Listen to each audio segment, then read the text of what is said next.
Good evening, students. So, we would discuss what is a syllable and how do you count syllables in English. So, syllable, right? Here our focus will be on syllable. So, let us see what is syllable. There are a number of different ways to slice up a language. एक language को slice up करने के कई तरीके हैं. You can break down a sentence into phrases, words और sounds and letters. एक sentence को हम फ्रेजेस में डिवाइड कर सकते हैं, वर्ड्स में डिवाइड कर सकते हैं, साउंड्स और लेटर्स में डिवाइड कर सकते हैं. In addition there is a category slightly harder to define syllable. लेकिन एक और कैटेगरी है जिसको सिलेबल कहते हैं और उसको डिफाइन करना थोड़ा मुश्किल है. These two are like atoms of English. ये एक तरह के इंग्लिश के एटम्स होते हैं, है ना. तो अब एटम्स को डिवाइड करना या स्लाइस करना थोड़ा मुश्किल है, but they are not as easily defined in the sense of where one syllable ends and the other begins. तो कहाँ एक syllable ख़त्म हो रहा है, कहाँ दूसरा शुरू हो रहा है, थोड़ा सा टफ है ये समझना, लेकिन हम समझेंगे यहाँ पे क्या explanation दिया है. Here we have assembled a quick guide to what a syllable is.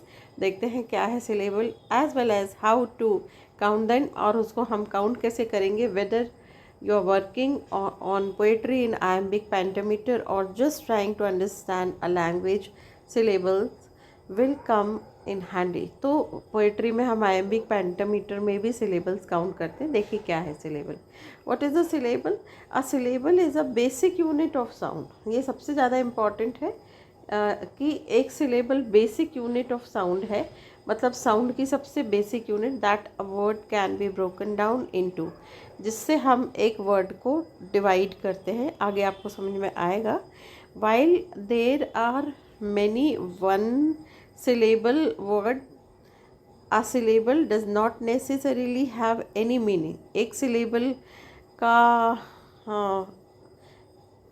कोई ज़रूरी नहीं कि उसका कोई मीनिंग हो. The two syllables of autumn for example au and tumn का अलग अलग कोई मीनिंग नहीं, have no particular relevance to the larger word.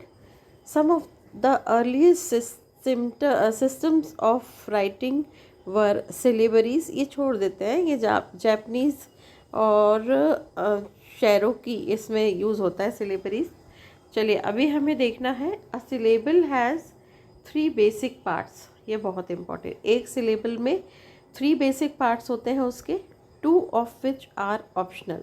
और जो ज़रूरी नहीं है कि तीनों पार्ट्स उसके मैंडेटरी हो, 2 ऑप्शनल होते हैं, पर हाँ 3 बेसिक पार्ट्स होते हैं. तो फर्स्ट है ऑनसेट. ऑनसेट, ये है ऑनसेट. यूजुअली अ कॉन्सोनेंट और consonant cluster, though it can also be vowel like in word usual. There is the first sound in the syllable, right? क्या in English it's optional, though in some languages there is always an onset. onset का मतलब होता है usually a consonant और consonant cluster. तो onset मतलब consonant और या फिर कॉन्सोनेंट क्लस्टर, जिसको हम ऑनसेट कहते हैं. This is the first sound in syllable, और ये सिलेबल का फर्स्ट साउंड होता है कॉन्सोनेंट और कॉन्सोनेंट क्लस्टर. और क्या है, दो it can also be vial like in the word usual. अब यहाँ पे वॉयल है ये, राइट, पर ऑनसेट मतलब शुरुआत. तो शुरुआत ऑनसेट में कॉन्सोनेंट या कॉन्सोनेंट क्लस्टर है. In optional though in same languages there is always an onset. तो onset हमेशा हर उसमें वर्ड में होता है. जैसे कि the P is the onset. In cancel the letter C is the onset in both syllables, right? तो इसमें एक सिलेबल ये है, एक सिलेबल ये है ना. Though it makes a different sounds in each one. एक में कै और एक में स का साउंड आ रहा है ना, कैंसल. फिर शैंक, तो शैंक में श इज द ऑनसेट, क्योंकि अलग अलग नहीं किया जा सकता, तो श, ये जो श है ये ऑनसेट है ना, ये सॉरी सॉरी सॉरी, ये लिखा है श, तो ये जो श है ये ऑनसेट है। फिर ear, there is no onset, क्योंकि इसमें ऑनसेट शुरू में होना चाहिए ना, तो शुरू में ई है तो वॉइल हो गया ये, तो इसमें कोई ऑनसेट नहीं है, ठीक है, तो इसको ऑनसेट कहते हैं। दूसरा है न्यूक्लियस, बहुत important, the only mandatory part. Onset तो ज़रूरी नहीं हो कि हो, पर इसका मैंडेटरी पार्ट है of syllable is nucleus, right. Now the nucleus is almost always a vowel. अब वही ऑलवेज ऑलमोस्ट क्यों लगाया, एक आधा एक्सेप्शनल वर्ड दो होंगे, पर वॉइल ही न्यूक्लियस होता है। देयर आर सम केसेस दो weather a consonant sound creates the nucleus, तो कुछ कुछ केसेस में कॉन्सोनेंट साउंड से न्यूक्लियस क्रिएट होता है, पर नहीं तो हर वर्ड में एक न्यूक्लियस होता है। इसमें क्या है, 10, तो इसमें 10 आ, राइट, ये क्या है, ये न्यूक्लियस है, AEIOU, पॉन, तो इसमें ओ, क्योंकि ये इस तरह से लिखा जाएगा ना, पॉन, है ना, तो ये ओ, ठीक है, इज द न्यूक्लियस। फिर लेटर है ना, तो अब लेटर में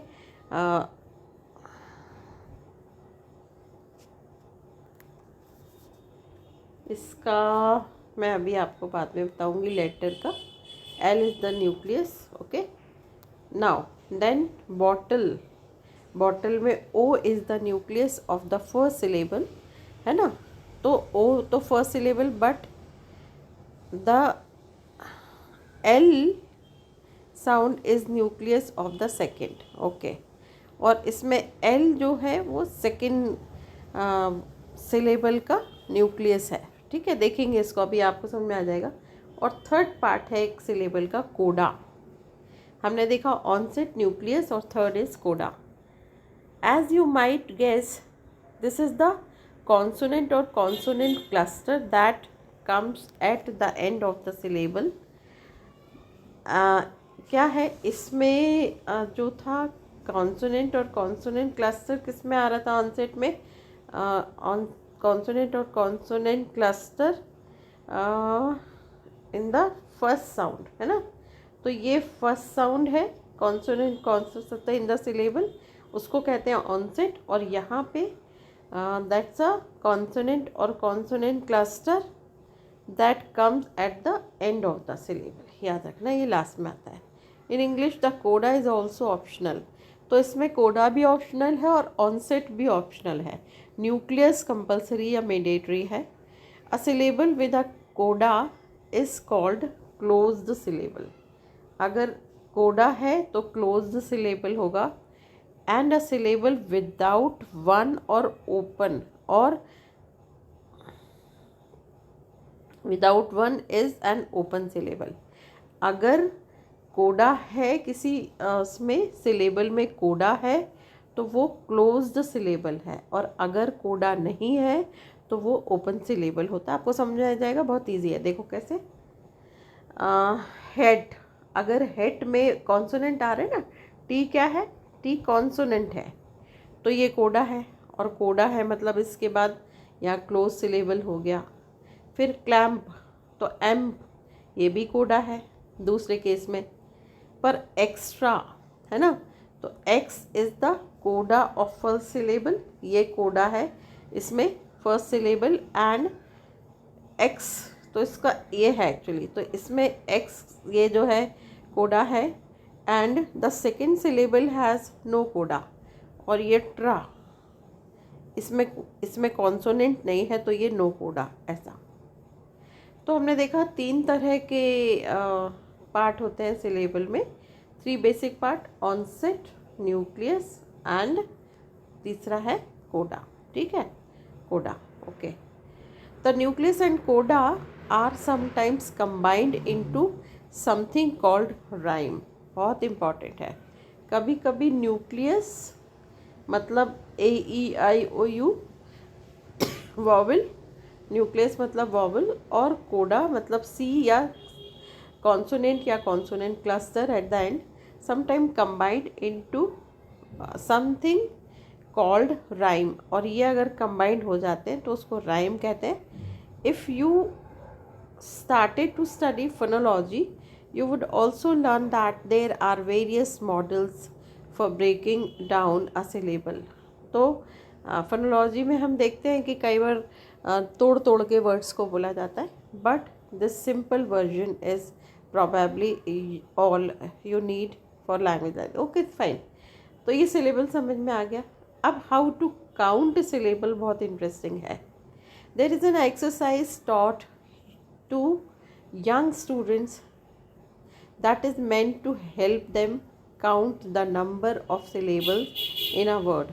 Young students को समझाया जाता है, that is meant to help them count the number of syllables, उनको in a word। तो कैसे word में number of syllables होंगे, कैसे count करोगे? तो hold the top of your hand to the bottom of your chin।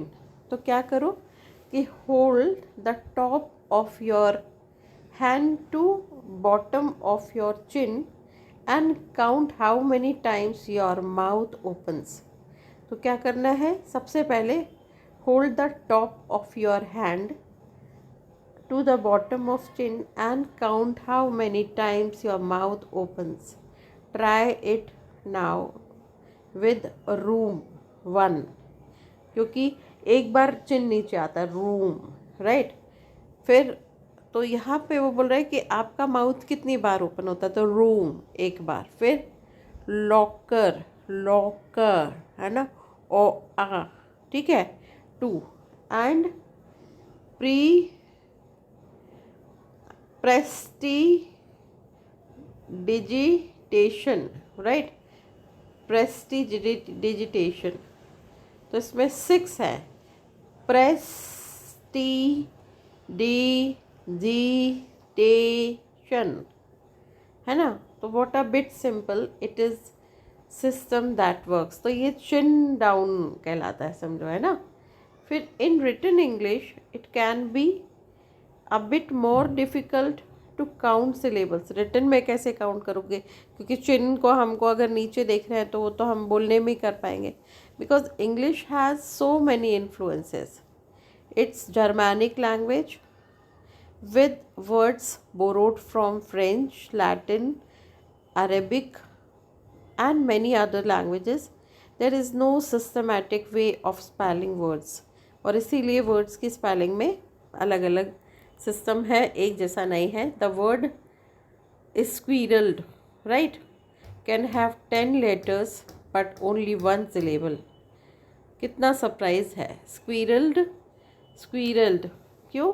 इसमें अगर आप देखो तो इसमें रल्ड है ना, तो रल्ड तो जो आपको RLD एक साथ सुनाई देता है, बस ई की मात्रा लग रही है। तो स्क्वीरल्ड 10 लेटर्स का but only 1 syllable. But Ohio can have 4 letters and 3 syllables. O hi yo, Ohio, right.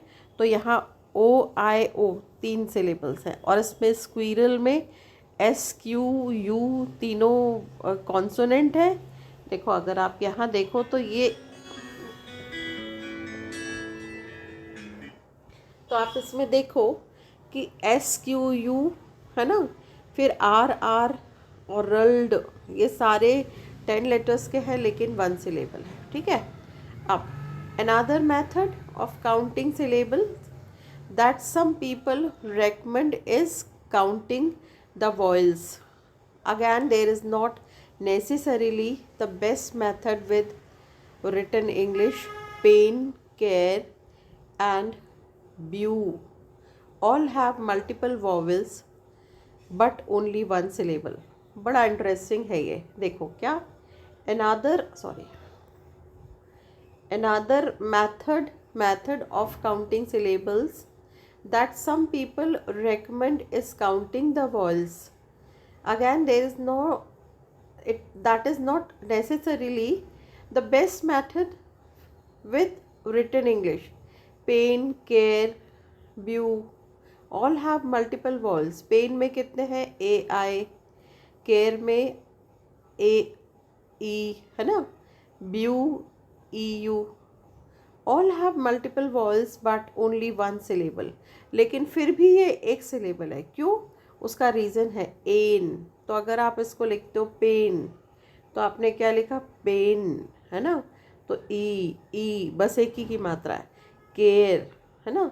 तो यहाँ पर केयर, ईयर, केयर, राइट. तो ये एक ही काउंट होगा. फिर ब्यू, तो ये ब्यू, तो ये ही है एक वॉवल. ठीक है. तो इसमें क्या है? एक ही सिलेबल है क्योंकि एक न्यूक्लियस है. There are also rare words like prism and dirndl that have only one vowel but are pronounced with two syllables. Prism. अब देखो प्रिज्म, है ना. तो prism, how. Okay. Two syllable. There is schwa not represented in written word. Schwa sound जो है ना, इसको श्वा sound कहते हैं. ये जो श्वा लिखा है ना, ये वाला साउंड, ये एक तरह से जैसे मेंट लिखना है आपको, मेंट, है ना. तो आपको उसका ट्रांसलेशन कैसा होगा? मंट. मतलब ये दो वर्ड के बीच के स्पेस को, इसमें बहुत मात्रा नहीं होती पर ये स्पेस को बताता है. तो इसको श्वा साउंड कहते हैं. ये जो है ना, ये श्वा है इस तरह का. ठीक है. तो यहाँ पर क्या है? प्रिज्म. तो अगर आप इसको प्रिज्म,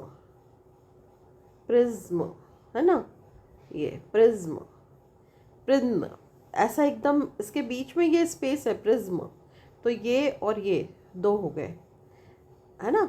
और फिर ये ड्रिंडल, ये क्या है मुझे देखना पड़ेगा. नेक्स्ट वाला sound I am not able to tell you now, but that is I don't know what about this word. Okay. Now अब क्या है कि यहाँ पर ये इसको श्वा तो हो गया. So these methods will work in lot of cases but counting syllable will always be easier when you are dealing with spoken words rather than written ones, है ना. तो written में दिक्कत आती है, oral में तो हम फिर भी count कर लेंगे. Other languages can be somewhat easier to separate into syllables. दूसरी language में easy होता है. Hawaiian language for example does not have any codas, meaning a syllable only has one or two possible parts, and so it is easier to identify where each syllable begins and ends. चलिए ठीक है, ये दूसरी language की बात है. When do syllable matters? कहाँ पर syllable की importance है? When you are learning a new language, syllables might not be the first thing that you think of. There are a few cases where you do need to think about syllables of words. कहाँ पे? The first has to do with where the stress is placed in word. जहाँ पे stress लगाया जाता है word में. In Spanish, for example, there are clear rules for which syllable receives the stress. मतलब stress जहाँ हम लगाते हैं वो सिलेबल काउंट होता है. देखेंगे अभी. Being able to break a word down into syllables quickly is necessarily to figuring out all the stresses, है ना. तो जहाँ जहाँ हम स्ट्रेस लेते हैं उस तरह से हम वर्ड को कट करके सिलेबल्स काउंट कर सकते हैं. Similarly in tonal languages you also need to be able to distinguish the syllables because the tones are placed on the separate syllables. मैं आपको इसका एक एग्जाम्पल रूटीन का बताऊं तो जब हम बच्चों को कंपेयरिंग सिखाते हैं और जब बच्चा स्टेज में बोलता है तो हम उनको बोलते हैं कि इस वर्ड में स्ट्रेस दो. तो कुछ स्ट्रॉन्ग वर्ड्स होते हैं जिनको हाईलाइट करना चाहते हैं, उसमें भी कुछ पार्ट जो होता है वो बहुत ज़्यादा हाईलाइट होता है. तो वो स्ट्रेस जहाँ जहाँ लेते हैं तो उससे आप सिलेबल को ईजीली सेपरेट कर पाते हो। फॉर एग्ज़ाम्पल अगर आपने कहा कि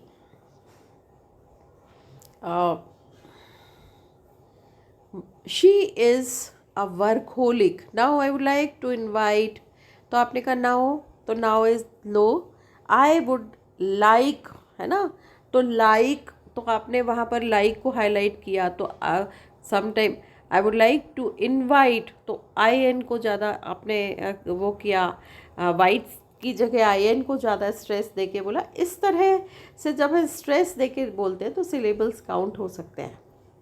On the more artistic side of things, syllables are very important to poetry and music. सबसे ज़्यादा syllables की काउंटिंग आरोह अवरोह जो नोट्स लगाते हैं पोएट्री और म्यूज़िक में, उसमें इसका सबसे ज़्यादा यूज़ होता है। For 2 lines to rhyme correctly, they generally have to have the same number of syllables. तो राइम, जब हम राइमिंग वर्ड्स पर twinkle twinkle little star, how I wonder what you are, तो इस तरह से अगर हमें किसी लाइंस को उसको राइम देना है उनको, तो करेक्ट राइम के लिए सिलेबल्स भी उतने ही होना चाहिए, तब वो राइम बैठता है। There are also poetic forms that mandate a specific number of syllables, तो पोइट्री में भी बहुत सारे पोएटिक फॉर्म्स होते हैं, उसमें नंबर ऑफ सिलेबल्स एक जैसे होना चाहिए। Shakespearean sonnet, for example, have 10 syllables in each line, and the stress on those syllable is also important to make the poem flow correctly. तो इन्होंने एग्जाम्पल दिया है यहाँ पे शेक्सपियर का। उन्होंने क्या बताया कि शेक्सपियर जो है, शेक्सपियर के जितने भी 154 sonnets Shakespeare has written 154 sonnets, तो उसमें उन्होंने कहा have 10 syllables in each line, तो उसकी हर लाइन में 10 सिलेबल्स हैं, एंड द स्ट्रेस ऑन दो syllable is also important to make poem flow correctly. अगर उसको आपको फ्लो में बनाना है तो उसके सिलेबल काउंटिंग एक जैसी होनी चाहिए। Japanese haiku also pays close attention to number of syllables. Japanese का हाइकू बहुत इम्पॉर्टेंट फॉर्म ऑफ पोएट्री है जिसमें सिलेबल्स पे बहुत ज़्यादा ध्यान दिया जाता है, and that are used though technically the focus there is more on moras, उनका एक टेक्निकल कोई टर्म होता है मोराज, उसमें भी वो फोकस करते हैं, which are a unit of sound. Moras एक यूनिट ऑफ साउंड है that can be smaller than syllable, जो सिलेबल से भी छोटी होती है, and without going in to much detail syllables with a short vowels, है ना, तो सिलेबल्स क्या है with a short vowel have one mora, वो उस पर बता रहे mora, well syllables with a long vowel have 2 syllables, right? So syllables make up the rhyme of language. So even in non-poetic writing, authors may take them into consideration. कई बार non poetic writing होती है तब भी authors rhyme में syllables में को focus करते हैं, राइट।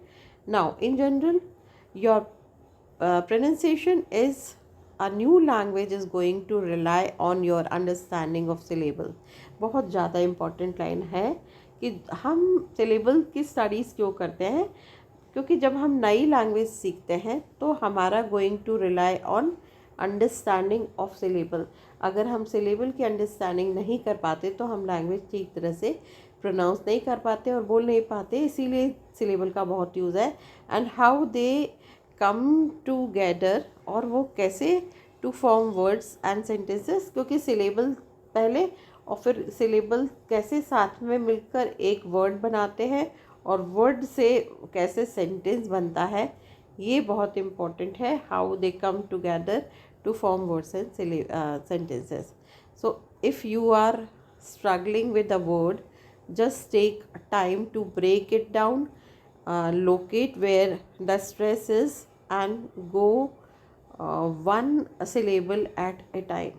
ये हम क्लास में भी बताते हैं। फॉर एग्जाम्पल एक वर्ड है रॉन्डेवो, रॉन्डेवो, रॉन्डेवो, राइट। तो मैं बच्चों को ऐसे बताती हूँ, रैन डेज वज, है ना। तो इसका रॉन दे वो, ये तो रॉन्डेवो 3 सिलेबल वर्ड है ये, रॉन्डेवो। रॉन्डेवो मतलब मीटिंग या मीटिंग प्लेस, है ना। तो ये रॉन्डेवो इस तरह से बताते हैं। तो ये यहाँ पे हमने इसको अभी समझा। बाकी अभी एक और स्लाइड मैं अभी थोड़ी देर से बनाने वाली हूँ। Thank you so much, God bless you. I need your feedback because I was to make in English, but then some of the students told me that if you make in Hindi, that's why I have used Hindi here. But then my ultimate purpose is to make it easy. This text should be very easily, it should be understood easily, so that is why I spoke Hindi as well. So please send your feedback, and what you want to discuss, please send it to me. Thank you so much, god bless you.